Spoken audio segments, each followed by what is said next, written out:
All right, today we're going to be detectives, but on a microscopic scale. We're diving deep into one of the most common reasons people feel sick. We're going to uncover the culprits, map out their attack plan, and see the incredible battle that happens inside millions of us every single day. So let me just start by asking you a question. Just think about it for a second. If you take out things like the common cold or your annual checkup, what do you think is one of the most common and frankly most expensive reasons that people go to see their doctor? The answer? Well, it might actually surprise you. The answer is wrapped up in this number, 2.3 billion, with a B. That is the estimated cost every single year, just in the United States, to treat one single condition, urinary tract infections, or, UTIs. This is so much more than a minor annoyance. It is a massive public health issue with an absolutely staggering price tag. So yeah, let's kick off our investigation right there. Just trying to get our heads around the sheer scale of this thing. We're not just talking about feeling uncomfortable. We're talking about something that is incredibly common and, as we just saw, incredibly expensive to deal with. And the numbers? They're just wild. In the US alone, we're talking about more than 10 million doctor's visits every single year because of UTIs. It's this crazy frequency, the fact that it can affect pretty much anyone at any age, that makes it so critical to really understand the enemy here. Okay, so every good investigation needs a lineup of suspects, right? So who are these microscopic troublemakers causing all this chaos? Let's take a look at the lineup and see who the main offenders really are. And what's really fascinating about this is that it's not some huge, diverse gang of bacteria. Nope, there is one clear ringleader. In most straightforward cases, one bug is the main bad guy. And you can see it right here. Over 75%, 3/4 of these infections are caused by Escherichia coli or E. coli. And just to be clear, this is not the same E. coli you hear about in food recalls. This is like a special ops version that has perfectly adapted to cause trouble in the urinary tract.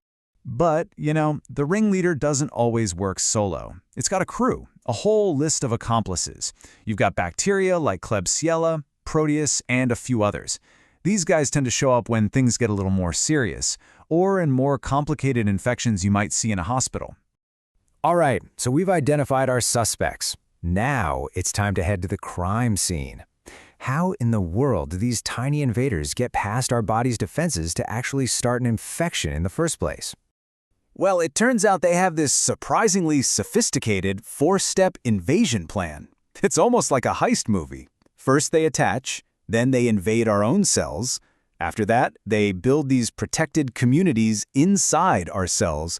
And finally, they break out and spread. It's pretty clever, actually. Let's see how it works. So check this out. That specialized E. coli we were talking about uses these little hair-like things called type 1 pili. The best way to think of them is like microscopic grappling hooks. They use them to latch right onto the cells that line our bladder. But here's the crazy part. Once they're attached, they actually trick our own cells into swallowing them whole, so the fight literally goes inside our own body's defenses. And this is the real masterstroke of their plan. Once they get inside, they build these incredible structures called intracellular bacterial communities, or IBCs. You gotta picture this. It's a bacterial fortress, made of this slimy biofilm, built inside our own cells. It's the ultimate hideout. It shields them from our immune system and, crucially, from the antibiotics we take to get rid of them.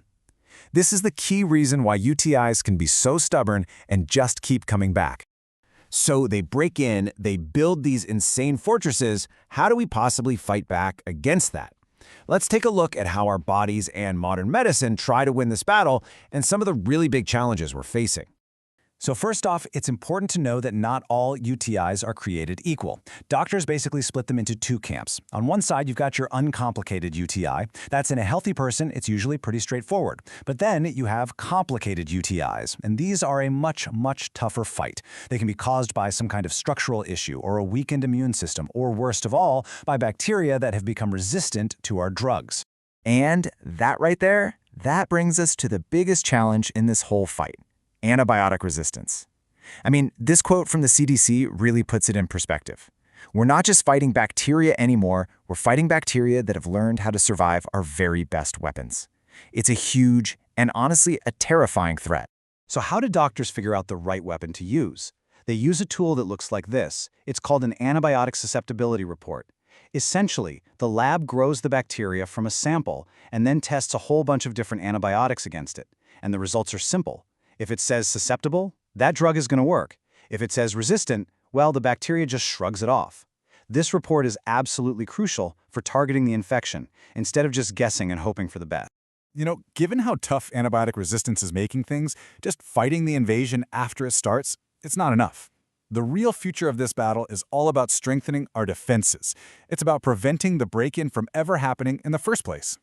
And the great news is, we have some really smart, non-antibiotic strategies to do just that. There's a simple sugar called D-mannose, which basically acts like a decoy. It gums up those bacterial grappling hooks so they can't attach.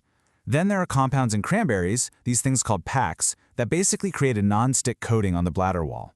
And for postmenopausal women, things like vaginal estrogen can help improve the health of the tissue, just making the entire environment a much tougher place for invaders to set up shop. When you step back and look at the whole picture, what you're really seeing is an arms race, a full-on evolutionary arms race. We develop a new drug, and the bacteria, over time, evolve a new way to survive it. It's this constant, relentless battle happening on a microscopic level. And that leaves us with one final, really critical question. We know for a fact that the bacteria are never going to stop adapting. So the real question is, how will our science, our medicines, and even our own habits evolve to make sure we always stay one step ahead in this microscopic war?